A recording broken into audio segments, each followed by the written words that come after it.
C'est mon frère.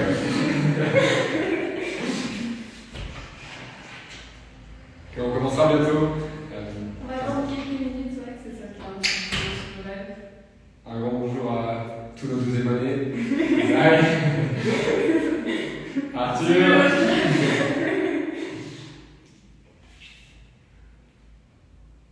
Ok, je pense qu'on peut commencer, 50 personnes. Bonjour à tous. Nous sommes des étudiants de l'UBC Dilijan et aujourd'hui on pensait qu'il était important de partager notre expérience. Je me présente, je m'appelle Sam Godot, je suis en deuxième année, je finis cette année. I'm graduated this year. Et voilà, j'ai 18 ans et je suis belge. Bonjour, moi c'est Marie, je viens de France, j'habite en banlieue parisienne, donc je suis une deuxième année, la même année que Sam, c'est-à-dire qu'en mai j'aurai mon diplôme. Voilà. Et moi je m'appelle Morgane, je suis une première année et je suis française, enfin je viens de Bretagne.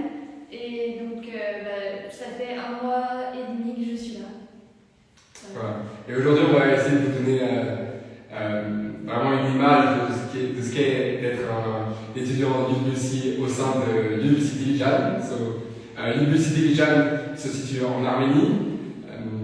Voilà. Dans la ville de Dilijan, du coup, c'est pas la capitale, c'est une ville plutôt au nord de l'Arménie, qui est dans les montagnes. Je sais pas si peut-être qu'on peut voir un petit peu quand même dans le fond. C'est une ville dans les montagnes, c'est très naturel, beaucoup d'arbres, etc. Voilà. C'est ça, et donc on est vraiment au bord de la ville et on est situé dans le parc national de Dilijan, donc on est entouré par la forêt et on a aussi accès à des magasins et donc on n'est pas non plus au milieu de nulle part. Comment ce live va se procéder? On va commencer par des questions que vous nous avez posées auparavant et des questions très fréquentes. Et après, n'hésitez pas à envoyer des questions dans le chat, ce sera un plaisir d'y répondre par après. On commence? D'accord. Merci. Alors, première question, comment c'est la vie en tant qu'étudiant à l'UWC? Alors, donc la plus grande particularité de l'UWC, c'est que c'est une école internationale. En anglais, on dit boarding school, ce serait plutôt comme internat ou campus. Donc ici, cette année, on a commencé à avoir ce qu'on appelle des day students, c'est-à-dire des gens qui ne vivent pas sur le campus, mais quand même la majorité du monde vit sur le campus. Nous, ici, on est dans le bâtiment académique, en fait, mais la vie est séparée. Comment expliquer ça? On a nos cours dans le bâtiment académique, qu'on appelle Academic Boarding, AIB, et on a toutes nos chambres, on a des chambres à 4 ou 2, avec des gens de tout le monde entier, etc., dans un autre bâtiment qui se trouve là-bas, qu'on appelle les résidences. Sur le point des chambres. Du coup, voilà, ici au sein du campus, c'est différent dans les différents campus, mais à Dilijan, vous avez la possibilité d'être dans une chambre avec 2 personnes ou 4 personnes. Alors il y en a qui préfèrent les chambres avec 2 personnes, vous avez plus d'intimité, vous avez votre propre salle de bain. Moi personnellement j'ai toujours été avec 4 personnes. J'ai partagé ma chambre avec une personne venant de Chine, un français, un allemand, un arménien, un russe. Et c'est vraiment hyper intéressant en fait. Vous devenez roommate avec des personnes du monde entier et c'est une aventure incroyable. Après, pour moi c'était ma préférence. Après je sais que pour certains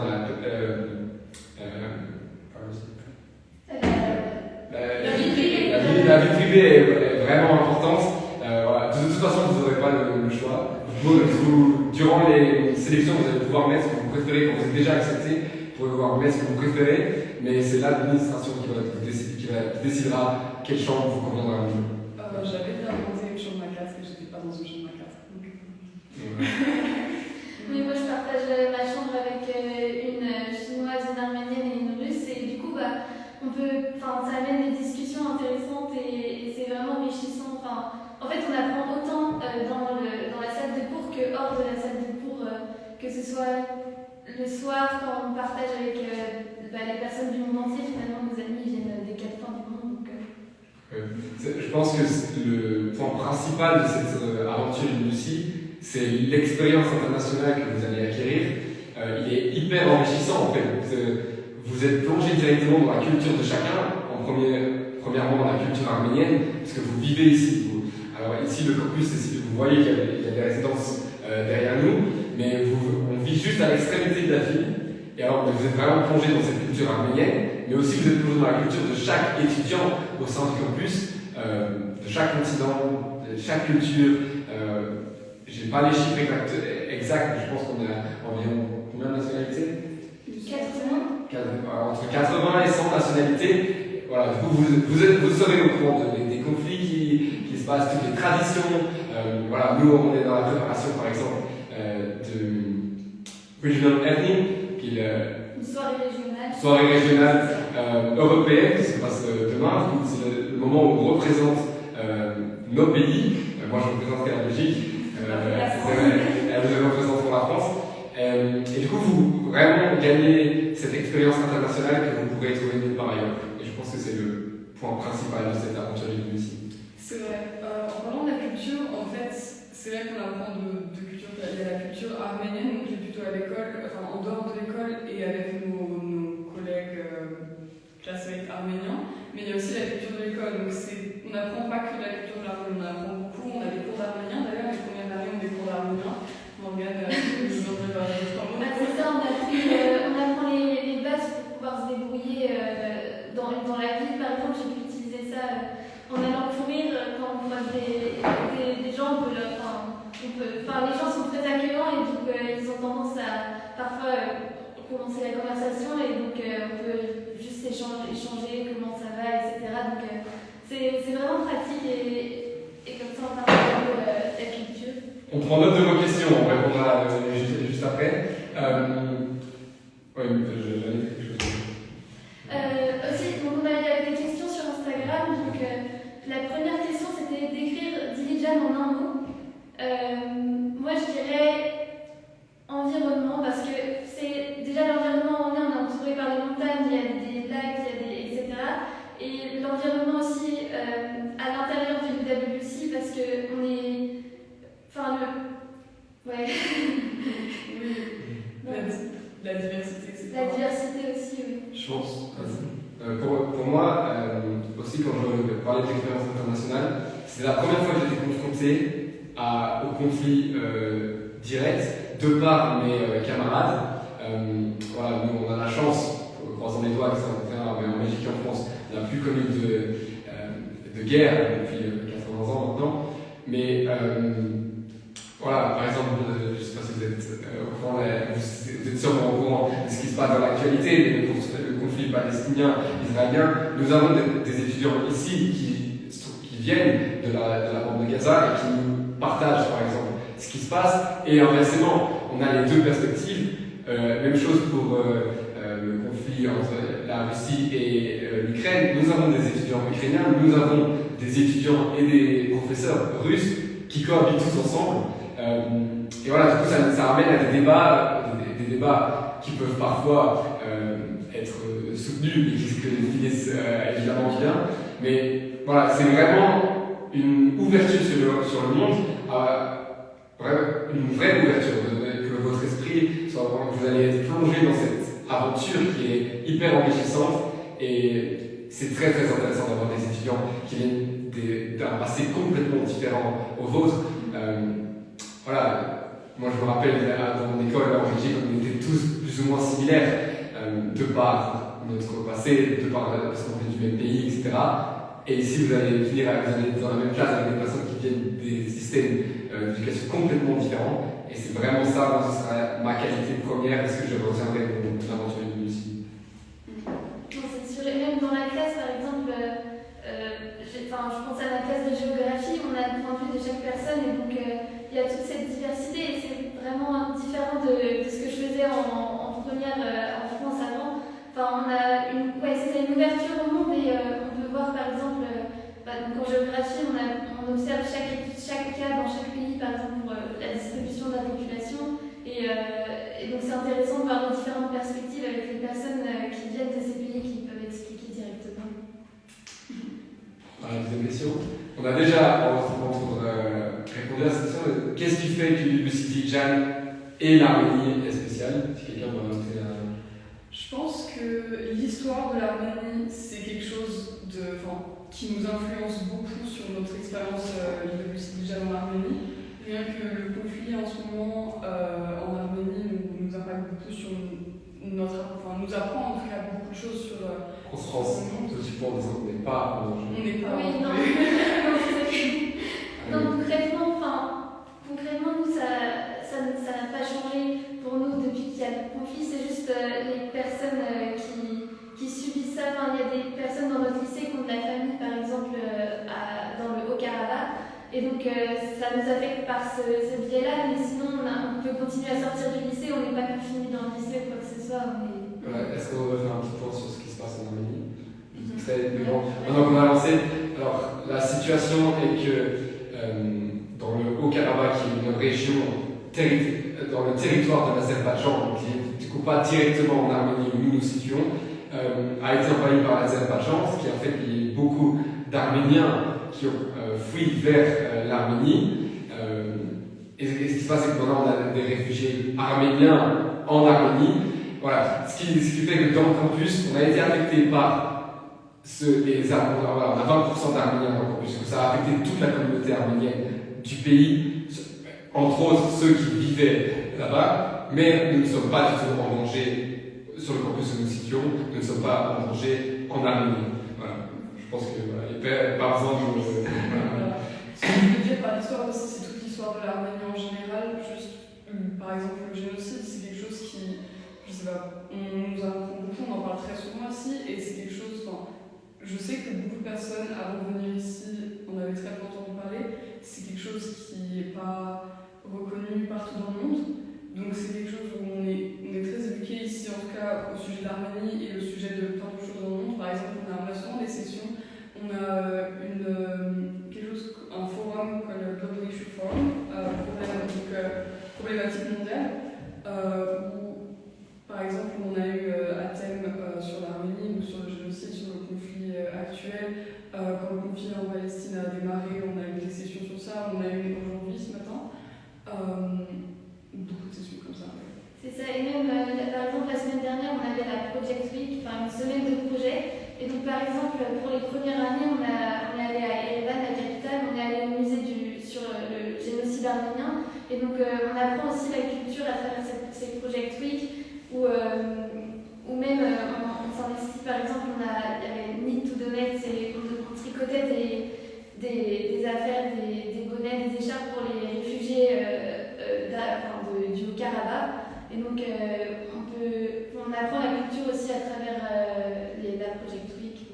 Et pour moi, ce qui fait ce campus en particulier, voilà, vous savez peut-être qu'il y a 18 écoles UWC dans le monde, et ce qui fait que ce campus, pour moi, ce que j'avais demandé, pourquoi est-ce que mon comité national membre ici, j'avais demandé de sortir hors de l'Europe pour être ouvert à une autre culture, une culture nouvelle que je ne connaissais pas, et avec des infrastructures sportives, ce qui est le cas ici. Derrière nous avons le bâtiment, vous ne voyez pas entièrement, mais voilà, on a vraiment la chance, je pense qu'en termes d'infrastructures sportives, nous avons le plus beau campus des 18 écoles, et en règle générale, je pense qu'on a la chance d'avoir le plus beau campus. Je pense que les plus belles infrastructures entre les 18 écoles dans le monde. On a une piscine semi-olympique de 25 mètres. On a un magnifique terrain de foot qui est le plus beau terrain de foot que vous pouvez trouver en Arménie. On a une salle de sport, on a un hall de sport. Voilà, on a vraiment la chance de pouvoir faire du sport. Si vous aimez le sport, je pense que c'est le campus qui vous conviendrait le mieux. Oui, le campus il est récent, il date de 2014, donc il n'y a pas de problème. Enfin, on est bien, par exemple, il n'y a pas de problème de chauffage, etc. dans les tours, dans les maisons, dans les résidences. Donc, ouais. On a la chance d'avoir un campus très moderne. Je pense que c'est la particularité de ce campus qui a été créé il n'y a pas longtemps. Donc c'est vraiment très moderne avec la technologie qui va avec. C'est soit on aime, soit on base, vous préférez plus rustique. Vous pouvez dire, il y a bien d'autres campus qui sont plongés dans la nature. C'est pas notre cas, on a la nature autour, mais on est proche du ville. On a les deux, c'est ça. Prochaine question. Quel est notre sentiment par rapport au fait qu'on a quitté notre maison, on est parti vivre à l'étranger. Moi, je suis parti à l'âge de 16 ans. Je pense que c'est plutôt similaire pour vous. Ouais, voilà. C'est sûr que c'est une étape. Moi, je voulais sortir de ma zone de confort. Je voulais voir quelque chose de différent que je ne connaissais pas encore par le passé. Là, j'avais vécu la même vie, mais je me suis dit c'est le moment de partir. Comment ça s'est passé pour moi, c'est que j'avais une connaissance à l'âge de 12 ans plutôt, qui était partie à la Lucie Costa Rica, et moi, j'en avais parlé à ma maman, m'en a parlé, c'est resté dans un coin de ma tête, et lorsque le temps est venu de faire la sélection, j'ai tenté ma chance, j'ai passé les étapes, et voilà, j'ai la chance d'être sélectionné. On peut faire un en sélection, parce que je pense que voilà, si vous êtes ici, c'est que vous êtes intéressé, et que vous êtes peut-être en train de faire vos sélections. Alors, en tout cas, nous deux, on peut parler. La sélection. On est bien le même comité, donc on a vécu les mêmes sélections. Juste brièvement, moi j'ai connu l'UWC par. En fait, j'ai toujours voulu étudier à l'étranger et je sais que j'avais cherché beaucoup de programmes, notamment EF, qui proposent des voyages aux États-Unis, etc. Et c'était vraiment. Je sais pas, je voulais vraiment étudier à l'étranger, découvrir le monde. Mais le problème, je ne trouvais pas vraiment ce que je voulais dans ces programmes. Et par hasard, j'ai rencontré quelqu'un qui était à ce moment-là étudiant au Costa Rica, français, pas le même. Mais donc, je me souviens rencontrer cette personne et lui demander où est-ce qu'il était au lycée, puisqu'il était de Paris, et lui dire qu'il était au Costa Rica. J'ai trouvé ça incroyable. Que font ces jeunes gens à 16 ans au Costa Rica, à l'étranger, etc. Et je me suis renseignée et j'ai postulé. Avec mon comité, en tout cas, on ne choisit pas de destination, on fait mon campus, on fait une liste de choix. L'Arménie, c'était vraiment pas dans mes premiers choix. Et au début, ça m'a fait un petit peu je sais pas, quand j'ai appris que je venais ici, j'étais très surprise. Et au final, je suis plus que heureuse d'être ici, en tout cas. Voilà. Pour parler des sélections, en France, on doit écrire un dossier. Et après, si on est présélectionné, on doit avoir des interviews. Je sais que moi, mon dossier, j'avais beaucoup travaillé, beaucoup, pendant plusieurs mois, parce que pour moi, l'UWC, c'était vraiment quelque chose de très important pour moi. Et quand j'étais sélectionnée, c'était incroyable, ça la tête à la maison. Et les sélections, franchement, je pense que je sais pas pour toi, mais moi, le week-end de sélection, c'était un des meilleurs week-ends de ma vie. J'ai rencontré des gens avec qui je suis mes meilleurs amis, vraiment, même si je partais dans d'autres UWC. Donc, que des très bons souvenirs pour la sélection. Même si c'était très stressant, mais. Oui, bah, moi, c'est globalement la même chose. Donc, j'ai découvert l'UWC dans le journal de mon lycée. Enfin, il y a une fille aussi qui est partie au Costa Rica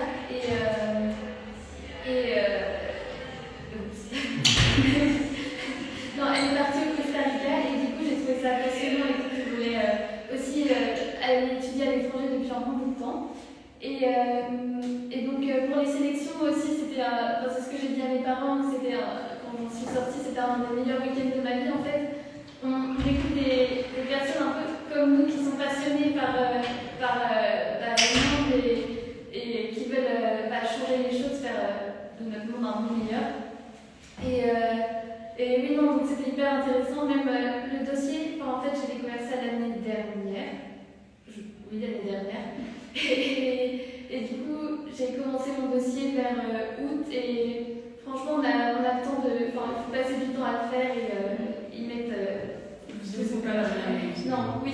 Pour revenir sur ce que Marie a dit, c'est vrai qu'il y a différents programmes qui proposent de partir à l'étranger, mais UWC, vous pouvez retrouver cette expérience nulle part ailleurs. Parce que c'est pas vous qui allez dans une culture et dans une famille d'accueil. Ici, c'est des étudiants du monde entier qui se rassemblent dans le même campus pour vivre une expérience incroyable durant 2 ans ensemble.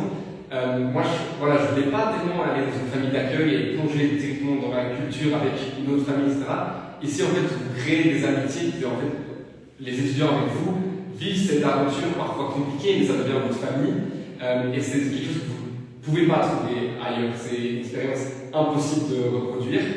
C'est ce qui fait l'UWC et ce qui rend l'UWC unique. Et pour revenir sur les sélections, pour les sélections du Comité national belge, c'est plutôt similaire, c'est presque quasiment la même chose en fait. Vous écrivez ce dossier.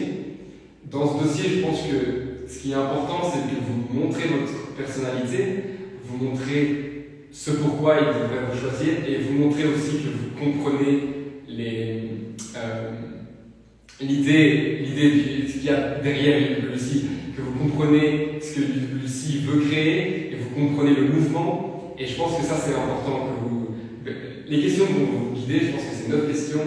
C'est des questions très directes. Qu'est-ce qui vous motive? Qu'est-ce que vous allez... comment est-ce que vous pourrez contribuer?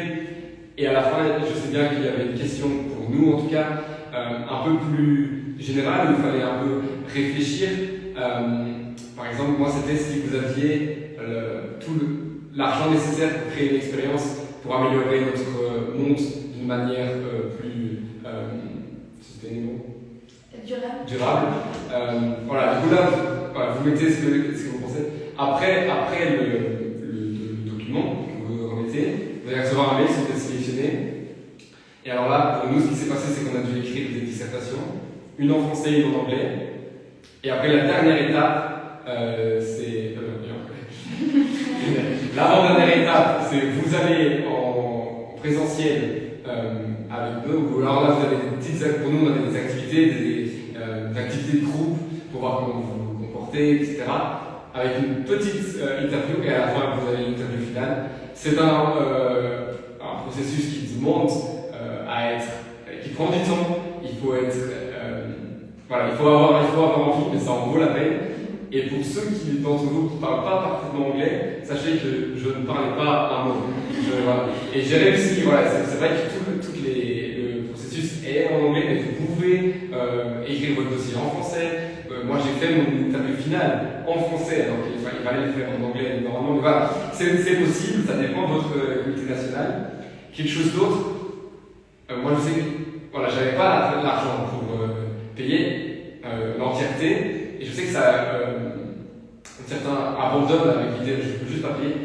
Le but du site, c'est de permettre à chacun de pouvoir participer, et normalement, si vous êtes sélectionné, ils vous donneront l'argent nécessaire. Du coup, tentez votre chance. Voilà, moi j'ai la chance d'avoir une bourse, je pense qu'on est tous bénéficiaires. Voilà. C'est ça. Donc, je ne sais pas exactement les chiffres pour DIJAN, mais dans le mouvement UWC en général, 86% des étudiants sont boursiers. Donc, ce qui veut dire que je sais que pour nous, notre comité, le jour des sélections, on arrive avec une enveloppe avec tous nos parents devaient écrire tous leurs renseignements fiscaux, donc taxes, revenus, etc.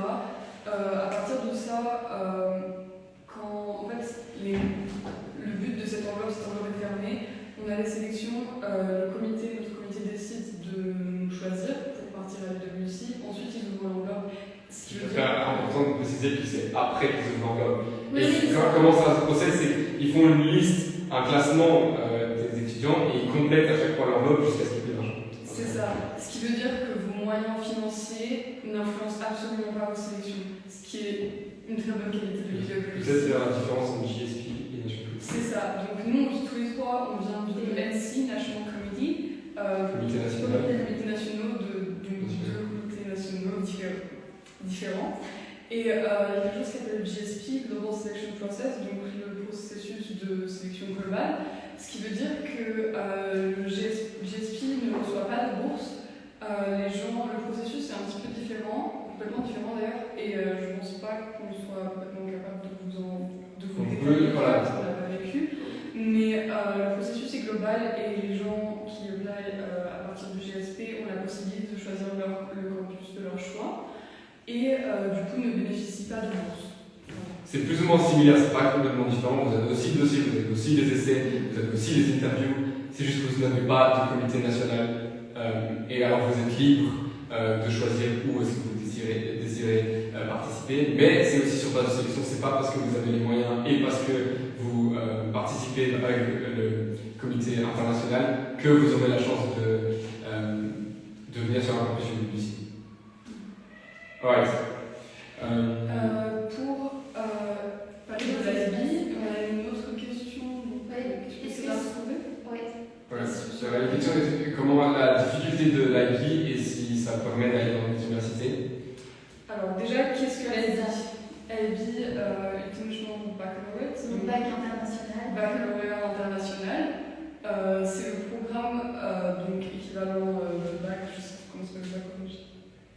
Le CESS. Le CESS, donc l'examen de lycée, de l'éducation secondaire.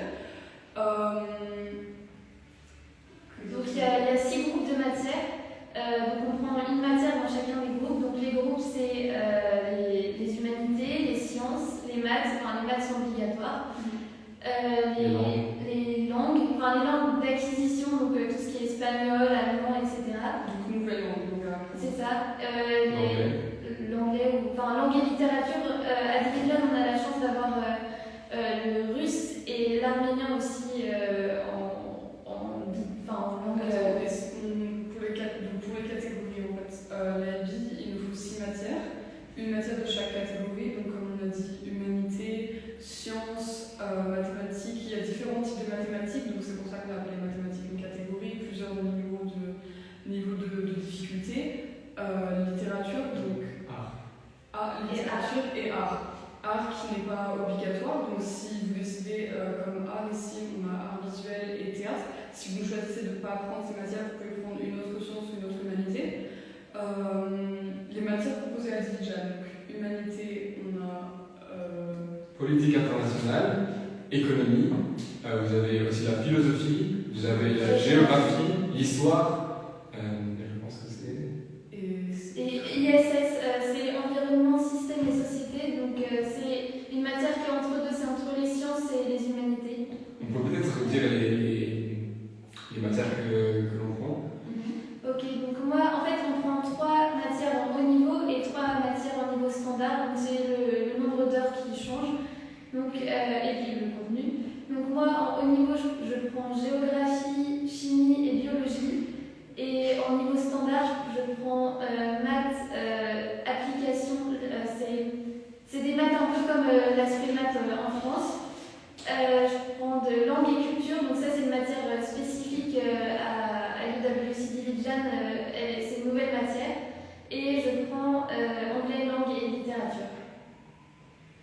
Ok, alors moi je prends en HL, donc d'abord au niveau, anglais, langue et littérature, géopolitique, donc global politique, géographie. À niveau standard, je prends mathématiques, application et interprétation. ISS et russe, donc russe et binichur, c'est-à-dire russe de 0. En France, on considérait V3. Voilà. Et donc, la différence. Pour ma part, alors je prends self-taught, qui est traduit en études par soi-même, autodidacte, voilà, en français. Du coup, c'est ce que vous faites. Si vous étudiez en français, vous faites rédiger des dissertations sur des textes en français. Voilà, comme je ne parlais pas anglais, vous avez la possibilité de prendre anglais B, dire que vous. C'est pas apprendre l'anglais, c'est pas ça, c'est juste c'est pas analyse de texte, c'est travailler sur notre anglais, et je le recommande complètement, il n'y a pas de honte, voilà. Sinon, pour les sciences, je prends la physique. Mes 2 humanités qui sont mes 2 sujets favoris et auxquels j'aimerais continuer par la suite, économie et politique internationale. Et mon cas, maths, je prends des maths aussi application à niveau standard. Donc, il y a souvent une très grande confusion entre English A et English B. English A, donc, soit littérature, soit langue et littérature, et English B. English A, en fait, c'est donc littérature, analyse de texte, et English B, c'est acquisition de langue. Donc, c'est comme en France ou en Belgique où on apprendrait l'anglais. Je sais que English B, c'est la seule language B à l'école, mais beaucoup d'autres écoles, je sais qu'au Costa Rica, en tout cas, ils ont Spanish B. Vous pouvez aussi avoir French B, pas pour vous. Pas pour vous. Donc, c'est pas pour les natifs, en fait, c'est acquisition de langue, plutôt, je sais pas, grammaire. Même si moi j'étais très surpris qu'en anglais B, je me suis dit, ok, je vais arrêter. Moi je parlais pas anglais avec quelques-uns, mais en fait tout le monde parlait déjà anglais. Du coup voilà, c'est pas vraiment acquisition de langue, c'est juste améliorer en sachant qu'en fait tout le monde parle anglais. Moi je parle très bien anglais. Voilà, mais je pense que c'est une très, très bonne matière parce que vous n'êtes pas totalement confiant dans l'analyse de texte en anglais, ce qui utilise du vocabulaire bien plus développé. C'est ça. Moi je sais que j'ai pris English A, Language and Literature parce que j'aimais juste, moi je sais qu'en France j'aimais beaucoup les cours de français, cours de littérature, pas parce que j'avais un meilleur niveau d'anglais, mon niveau d'anglais est. Voilà, c'est considéré en fait, je sais que dans certaines écoles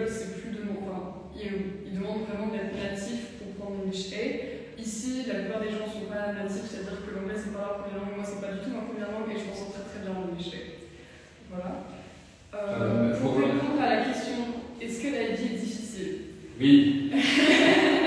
C'est une des premières choses que vous entendrez sûrement sur la vie, c'est que c'est un des programmes, en tout cas d'études secondaires les plus demandants. C'est très demandant, ça demande beaucoup d'efforts. Après, est-ce que c'est si difficile qu'ils le disent? Moi, en tout cas, ça fait un mois que je suis ici. Donc, pour l'instant, ça commence doucement parce qu'il faut que tout le monde se mette au niveau. Mais j'étais en première l'année dernière et je trouve que la marche, pour l'instant, n'est pas si grande que ça. Après, forcément, ça va se corser, etc. Mais ne stressez pas trop non plus. Vous êtes capable de suivre. Moi, je pense que la première difficulté, c'est que si vous étudiez en français, il va falloir tout faire en anglais. Et puis, il y a une vraie. Pour moi, la différence entre l'IB et les autres programmes, c'est que ce n'est plus étudier par cœur et comment est-ce que vous avez étudié. C'est une analyse constante. Par exemple, si on prend en politique internationale, on ne va pas vous demander une date, par exemple. On va vous poser une question, ça peut être 2 lignes. On va vous poser une question, on va dire vous avez 1h30 pour me rédiger une dissertation. C'est comme ça qu'on est interrogé, ce qui rend la vie bien plus intéressant, mais aussi c'est un vrai challenge. Et alors, je dirais que l'IB est difficile si vous cherchez à avoir de bons points. Comment ça fonctionne? Vous avez 6 matières où vous pouvez acquérir jusqu'à 7 points pour chaque matière. On va parler de Excellent Essay et de TOEIC par la suite. Du coup, vous pouvez avoir un total de 42. Et si vous cherchez à avoir des vrais bons points, il va falloir, c'est pas que c'est hyper difficile, c'est qu'il va falloir que ça demande un effort considérable et constant. Il va falloir travailler beaucoup. Mais l'avantage par après, je réponds à la question, il est plus facile d'être admis à l'université en ayant fait un baccalauréat international, surtout si vous souhaitez par la suite continuer une université qui n'est pas celle dans votre pays. Voilà. L'IB est reconnu internationalement, l'IB est reconnu par les universités en étant un programme vraiment pas facile comparé à certains autres programmes. Voilà. Du coup, vous aurez la reconnaissance, mais ça demande du travail. C'est vrai que l'IB, en fait, surtout UWC, nous ouvre beaucoup de portes à l'étranger, donc après, est-ce que vous allez à l'étranger pour tout le monde, voilà, mais en tout cas, beaucoup vers les États-Unis. Il y a un programme qui s'appelle Shelby Davis qui est un philanthrope qui offre une bourse à chaque graduate, donc chaque personne qui a fini UWC pour partir aux États-Unis. Le montant dépend de chaque école, mais il y a une liste de 100 universités, les plus grandes universités américaines, ce qui du coup nous offre à tout étudiant UWC, peu importe le background, une possibilité d'étudier à l'étranger. Et je sais que nous deux, donc on est actuellement dans. Je peux peut-être décrire tes plans, voilà. C'est ça, on est tous les deux dans nos recherches d'université en ce moment. Et chaque université que j'ai regardée, les taux d'acceptation sont beaucoup plus hauts pour les étudiants d'IB, en tout cas pour les États-Unis et dans beaucoup de diplômes. Je sais que moi, en tout cas, j'aimerais beaucoup étudier au Royaume-Uni. Et avec mon bac français, ça aurait été quelque chose, je pense. Je pense pas que ça aurait été possible pour moi. Voilà. Il faut savoir aussi que du coup, UWC vous offre beaucoup de portes, elle vous offre énormément d'opportunités par la suite. Pour moi, par exemple, si j'étais pas venu à UWC, j'aurais continué mes études pour 95%, c'est sûr à 95% tout le temps, 84 sur le bac français, que j'aurais continué mes études en Belgique. Et si vous, en fait, vous rendez compte que le monde est grand, que vous pouvez sortir de votre pays et vous pouvez étudier n'importe où, et avec ce Davis Scholarship, ça vous offre la possibilité en fait, d'aller étudier aux États-Unis et on peut couvrir tous vos frais. Voilà, vous pouvez avoir une bourse de 100%. Moi, j'ai la volonté de continuer mes études en Europe, ce qui rend la chose un peu plus compliquée niveau bourse, parce qu'il est moins facile d'obtenir une bourse en Europe. Là, je postule en Espagne à SAD et à I, et je vais aussi postuler aux Pays-Bas. Mais c'est vrai qu'on est favorisé par le fait d'avoir fait UWC et la I. Ok, donc. Finissons les CAS et après Oui, les CAS. Donc les CAS, c'est un système de créativité, activité et services. Donc c'est les activités extrascolaires et ça entre en compte dans le barème de l'IB. Donc pour obtenir son diplôme, il faut faire les CAS. Et donc, c'est pas noté, c'est juste un... Oui, c'est pas noté, c'est juste une case à cocher. Et donc ici, on a un panel de cases très, très large. Par exemple, en créativité, on peut avoir de la céramique, on a quoi, de la musique, j'apprends la guitare. Enfin, on a plein de créativités différentes. Ce qui est incroyable, c'est que du coup, il y a des classes qui sont proposées. Donc, quand vous arrivez en tant que first year, première année, vous joignez des classes qui existent déjà. Mais nous, en tant que deuxième année, on a eu la possibilité, si on veut, de créer des classes ou de devenir leader. Ici, on a l'immense chance d'être en présence du leader de football classe. Voilà. Je sais que moi, avec mon amie Yana, qui est aussi belge flamande, on a créé le journal du collège. Voilà, donc c'est un projet qui vient de commencer cette année. Donc en tout cas, notre but c'est de créer un journal dans le collège qui n'existait pas avant. Donc voilà. Non, voilà, avec ce qu'il y a, les classes, ça vous sort de l'académique, c'est des activités extrascolaires, c'est vraiment ça, et que vous devez réaliser dans chacun des catégories, services, créativité et sport. Et il y a de tout. En fait, le fait que c'est les étudiants, voilà, c'est pas les professeurs qui vont vous donner le CAS, même si vous avez un superviseur, c'est les étudiants qui les organisent. Du coup, il y a de tout. Si vous pouvez apprendre une langue, quelle qu'elle soit, vous pouvez faire du sport. Voilà, moi j'aime faire du sport. J'ai décidé d'être le leader de l'équipe de foot du campus. Si vous aimez bien jouer au foot, nous sommes dans la troisième division d'Arménie. On a été invité à participer contre des autres équipes, des équipes professionnelles. Voilà. Du coup, on a énormément de chance. Et voilà. Du coup, les CAS, c'est quelque chose de très intéressant. Vous pouvez faire ce que vous souhaitez. Et voilà. Il y a aussi des jobs étudiants. En tout cas, je sais que moi, je fais partie de l'équipe de photographes. Je suis donc je suis photographe. Je fais partie de l'équipe des photographes de l'école. Donc, à chaque fois qu'il y a des événements un peu importants, j'emprunte une caméra à l'école et je fais des photos pour l'école. À chaque fois qu'ils ont des matchs, campus, etc., je prends des photos pour l'équipe de foot. Voilà. J'ai dit qu'on allait préciser ce qui était l'essai.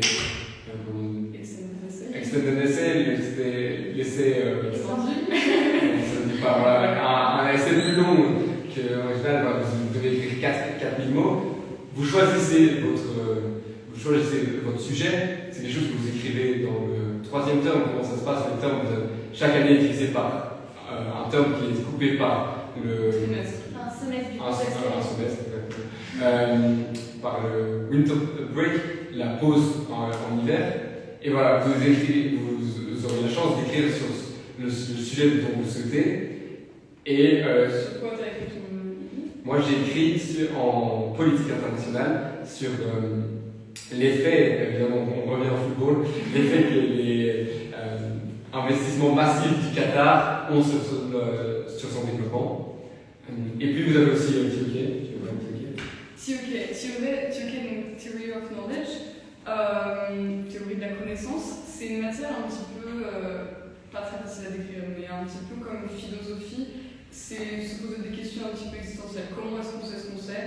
Et on a deux assessments, donc deux évaluations, c'est ça, tout au long de l'année, donc qui comptent dans notre note finale de la vie. C'est un petit peu compliqué, mais en gros, il y a 3 points qui combinent XLIDC et les 2 assessments de TOK qui rajoutent 3 points à la vie. Vous avez 42, si vous avez ordre de sujet, vous avez 6 fois 7 points, 42, et vous pouvez obtenir jusqu'à 45 points avec les points de XLIDC et TOK.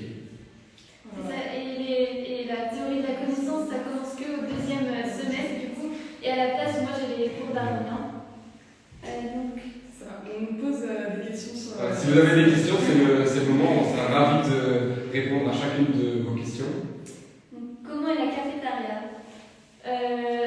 Ce que j'ai entendu en tout cas, c'est que c'est une des meilleures cafétérias des UWC. Pour moi en tout cas, il n'y a pas de problème, c'est bon. En plus, il y a de la nourriture arménienne, donc on peut tester aussi. C'est ça, donc... Pour ce qui est de la cafétéria, alors, comme vous mangez, vous avez la chance de ça vous sera donné. Vous avez la nourriture matin, midi, soir. Alors, vous avez de tout en fait. C'est un buffet. Vous choisissez ce que vous voulez manger. Ce sera de la nourriture qui va changer à chaque repas. Vous aurez la nourriture différente. La seule chose, et c'est pourquoi on aime bien sortir parfois du campus, c'est que ils essayent de changer du mieux qu'ils peuvent. Ce sera quand même la même nourriture qui reviendra chaque semaine ou chaque 2 semaines. Si vous ne variez pas par vous-même vos repas, vous aurez l'impression que vous mangerez parfois la même chose. Mais vous avez toujours l'occasion de faire commander certains repas, pizza, shawarma, n'importe. Et souvent, nous allons au restaurant le vendredi soir juste pour changer et choisir ce que vous voulez manger. Mais la cafétéria est très bonne, même si voilà, ça ne peut pas contenir, vous n'aurez pas la nourriture que vous avez auparavant chez vous, ça ne peut pas être la nourriture que votre maman ou votre papa vous prépare. C'est une cafétéria comme vous avez l'habitude d'avoir une cafétéria. Donc on nous a posé une question, puis-je repostuler à nouveau si j'ai été refusée? Alors, les procédures diffèrent donc de chaque NC, et en fait, en tout cas pour votre NC c'est possible, pour le tien Je pense aussi. oui. Et pour le GSP, je pense aussi. Mais en fait, la question, c'est qu'il y a une période d'âge où c'est possible de live. Donc pour nous, c'est entre 16 et 18 ans. Oui, c'est ça. Dépendant de quel avant le jour de quel mois dans l'année. Donc en fait, oui, totalement. Juste si tu es encore dans l'âge qui. Est-ce que quelque chose de très intéressant, c'est qu'en fait, ici, dans votre école, auparavant, vous avez tous le même âge dans votre année. Et ici, en fait, vous arrivez, moi je me rappelle être surpris, j'arrivais, j'avais 16 ans, et celui qui arrivait à côté de moi dans le bus en avait 19. Et c'est en fait ici que vous réalisez que c'est pas votre âge qui fait votre maturité, votre expérience, c'est votre maturité. C'est la maturité qui est importante et pas votre âge. Chacun a un passé différent, un passé académique différent. Je sais que moi j'ai un ami à moi qui a reçu son diplôme de fin d'études, qui a travaillé et puis qui est venu à l'université pour avoir après la chance d'aller dans une meilleure université que ce qu'il aurait pu avoir avec son diplôme auparavant. Voilà, vous allez être plongé dans des gens ici ont des âges différents, c'est dans la même année. Tu peux étudier en première, tu peux étudier avec quelqu'un qui a 19 ans. À quelle fréquence vous voir votre famille? Donc, nous, en tout cas, à Dijon, on a 1 mois de vacances à Noël et 3 mois pendant l'été, 2 mois et demi. Donc, du genre 10 décembre au 10 janvier à Noël, on peut rentrer chez nous si tout le monde rentre chez nous, en tout cas le campus ferme, on peut pas rester sur le campus. Certains choisissent de rester en Arménie. Ou n'ont pas le choix. C'est vrai. Et pour la fin d'année, nous, en tout cas, l'année dernière, on a fini le 25 mai. Et on a repris le 15 août. Voilà. Et on a aussi la possibilité de rentrer chez nous pour Project Week. Project Week, on a 5 jours de libre. Mais en tout cas, je sais que nous 3 a fait le choix de rentrer pour ces 5 jours parce que c'est quand même très très court. C'est ça. Juste pour les vacances, vous avez nous on est rentré en août, les premières années sont arrivées en septembre. Vous avez tout le semestre séparé par 10 jours de congé et 3 mois en vacances. Vous commencez un peu plus tôt que vos amis. Je sais que pour moi, j'avais 1 mois avant que mes amis aient fini. Nous, on a voyagé entre nous, par exemple. Et voilà, vous avez les vacances comme tout. Avez-vous des choses spéciales qui vous ont permis d'être pris? Je pense qu'une des choses importantes, c'est d'être assez investi au quotidien. Par exemple, faire partie d'associations, ça fait un plus. Moi, je faisais partie d'une association environnementale, ou même de pratiquer un sport, ou de montrer que vous faites des choses aussi à côté des cours, que vous n'êtes pas seulement centré sur le côté académique, même s'il faut avoir des bonnes notes quand même. C'est ça, donc je sais que pour la plupart des NC, en tout cas comités nationaux, c'est pas centré sur l'académique, donc c'est surtout ce qu'on appelle extracurriculaire. Ouais. Non. Moi, je dirais que c'est un plus. C'est un plus d'être investi dans quelque chose d'autre, académique. Même si l'académique, je pense qu'il ne faut pas être un génie pour postuler, on n'est pas des génies. C'est juste qu'il faut montrer que vous serez capable de faire la vie. Et voilà, ce qui est différent, c'est que vous êtes même si on est très très bien accompagné par le staff, on a plein de staff qui nous aident en règle générale, vous êtes sans vos parents. Voilà. Du coup, il faut être capable d'être autonome, d'être indépendant dans vos études, et c'est ça qu'ils recherchent. Et pour les activités autres qu'académiques, voilà, c'est un plus de faire du sport ou de participer dans des associations, de faire du volontariat, c'est un vrai plus. Mais si vous n'en avez pas, foncez quand même, postulez, vous avez toutes vos chances. Donc ici j'ai des questions qu'on nous a posées sur la story qu'on a postée avant sur le compte. Des conseils pour les dossiers de candidature pour en tout cas ceux qui postulent maintenant. Je pense qu'on a entre autres déjà répondu. Ça, être soi-même, pas essayer de grossir ce que vous faites, enfin, restez vous-même, enfin, dites les choses que vous avez vraiment fait, soyez sincère. Je pense que ce qui est important, donc c'est à peu près la même chose, mais d'être très personnel et pas avoir peur de. En fait, les gens veulent vraiment apprendre à connaître qui vous êtes, et je sais que, en tout cas, moi ça m'énervait beaucoup quand c'était des choses que j'entendais quand je cherchais des réponses, mais c'est vrai, en fait, c'est les gens, les gens qui vivent vos dossiers veulent vraiment apprendre à voir qui est cette personne derrière, parce que on voit juste vos noms, peut-être que moi j'ai dû lister les activités que je faisais au collège, etc., mais ça veut rien dire de vous. Et c'est ce qui. Donc il faut vraiment montrer votre personnalité dans tout ce que vous écrivez. Voilà. Je pense que moi je vais dire quelque chose que vous n'avez peut-être pas entendu auparavant, mais quand vous arrivez ici, vous êtes le représentant de votre pays. Parce que vous allez avoir cette étiquette, moi les gens me voient, c'est pas Sam Godot, c'est Sam de Belgique. Voilà, c'est Marie, tout le monde sait sur le campus qu'elle vient de France, même chose pour Morgane.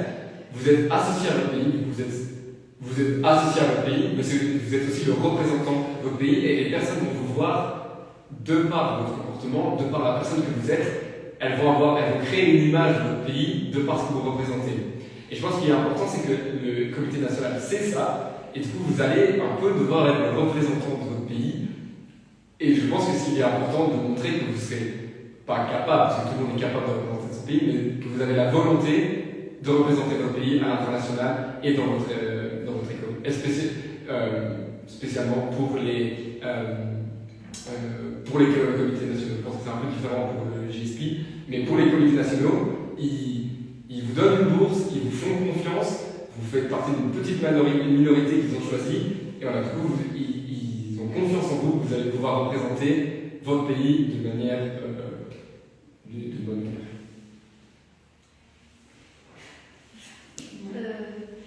Je pense, si vous avez une dernière question de dernière minute, on va clôturer bientôt. Mais je pense qu'on a fini. Si vous avez des questions, n'hésitez pas à écrire de DM le compte Instagram de Lucie et Jeanne. Ce sera un plaisir pour eux de répondre. Et puis, vous pouvez nous écrire, nous. Les étudiants aussi, ravis de vous écouter. Tous les étudiants sont ravis de répondre aux questions, aux comités nationaux. Voilà, il y a plein de réunions maintenant que les sélections ont commencé il y a quelques jours maintenant. Les comités nationaux vont faire des réunions. Les écoles vont aussi partager des informations. N'hésitez pas à vous abonner à différents comptes Instagram. Et voilà. Donc, ça pourrait être notre dernière question. Peut-être parler de l'ouverture quelle est l'ouverture de l'UWC par rapport à l'identité sexuelle.